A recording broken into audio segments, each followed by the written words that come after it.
Hello everyone and welcome to Stan the Wine Man TV. I am your host, Stan Rattan, and this is the Blue Collar Wine Show, where I help you spend your wine dollars wisely. When I say Chateau Ste Michelle, what comes to your mind? Huge winery, largest winery in the state of Washington. You go to the East Coast, they get Ste Michelle wine. I think they even have Ste Michelle wine in some places in Europe. They produce a shit ton of wine.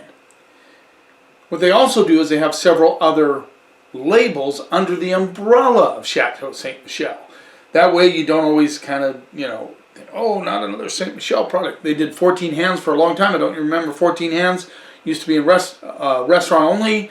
You could bring it into the store, but you got to put it in the back. And then if somebody came and said, I want 14 Hands, you could go to the back, pull it out, sell it to them. But you were not allowed, or they didn't want you to put it on the shelf.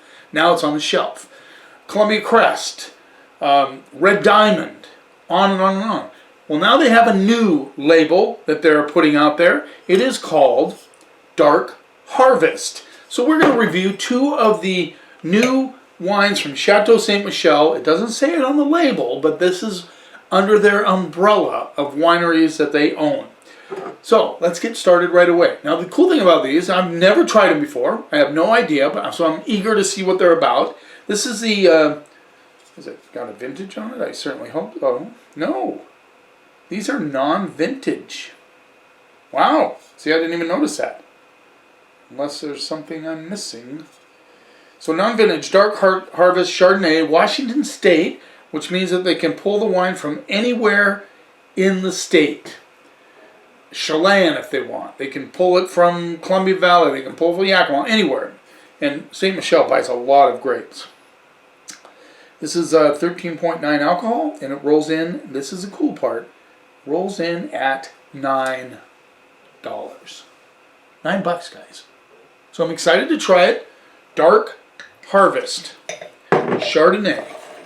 Non-vintage. That's weird, because I usually look at the bottle a few times to see things on it before I start shooting, and I'm going, wait a minute. There is no vintage on this anywhere. Interesting. Okay, Chardonnay, #1 selling wine in the United States. White wine, well, #1 selling wine, period. So, let's see what we get on the nose. First of all, the color. Yeah, golden color. Actually, golden yellow. Let's see what we get on the nose. So, get some oak coming through on the nose, a little bit of butter. Definitely, maybe even a hint of butterscotch. Let's see what we get on the palate.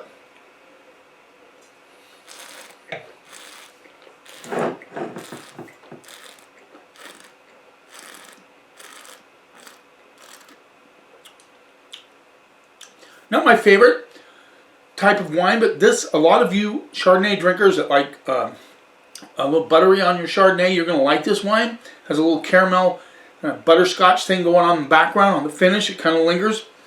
What I like about this wine, and I think I mentioned this before, sometimes the inexpensive Chardonnay can really have that kind of oak, powdery, dusty, kind of artificial makeup flavor to it.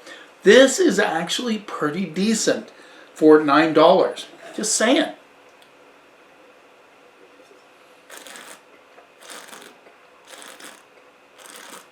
A little bit of pear, touch of apple. Like I said, it's definitely buttery, butterscotchy, a little bit of touch of, just a kiss of toffee caramel sort of thing going on. But good balance, nice and fresh. $9 is a great price for just somebody that's craving a Chardonnay, doesn't want to spend a ton of money, and this is a style that they like. I'm impressed. I really am. Dark Harvest.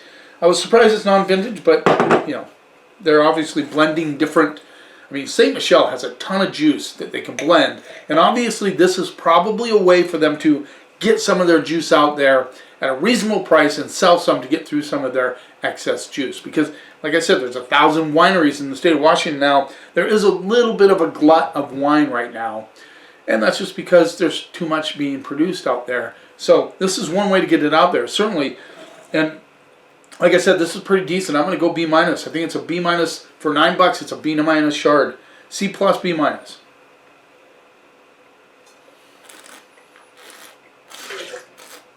Yeah, that pear, apple comes through. Just nice, fresh, with that buttery. This is a great chard. I like it. Let's move on. Dark Harvest Cabernet Sauvignon, also non-vintage.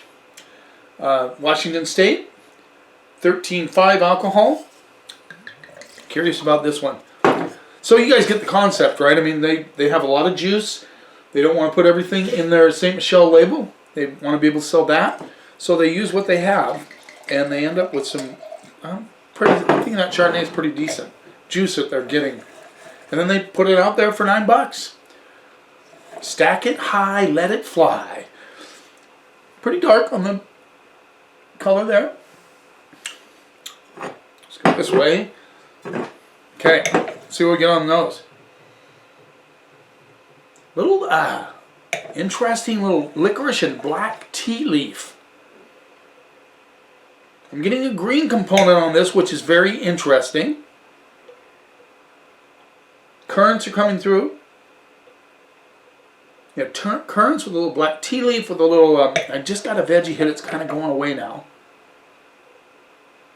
A touch of licorice as well. Excited to see what we get on the palate with this. $9, guys, $9.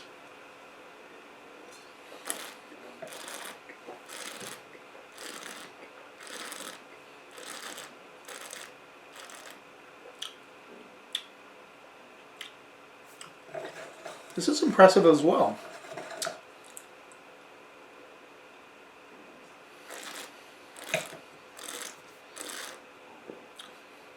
Smooth tannins, but you know, it's not soft, it's not goopy, it's not, there's good structure to it, and it is structured. I say good structure, because to me good structure, I've had some, you know, well, you know what I'm talking about. You get some, maybe a little higher end cab, you get that kind of complexity in there. This is not super complex, but it has good currant notes, just a kiss of licorice.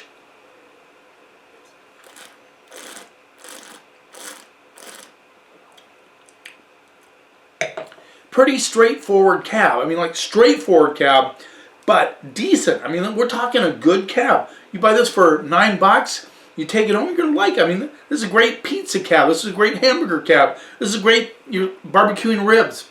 It's not super powerful, but it's structured, like I said. I get a little spiciness on the back side, which is kind of interesting, because usually you get spice from what? Spice from oak. So obviously they must have some oak treatment on some of the juice that they're putting in this.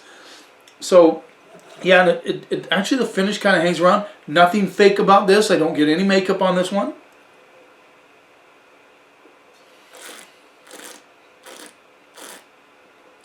That kind of, you just get a tiny, tiny hit of that black tea sort of herbal thing, but it's hardly noticeable. If you're not sucking the wine through your palate like I am, you might not catch it.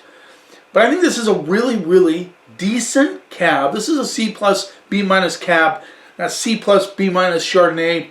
$9, guys. I'm excited about these wines.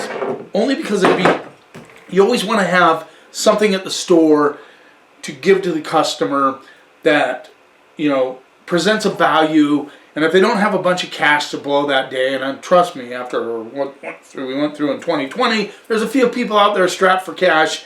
Nice to be able to go and get a decent bottle of wine for $9.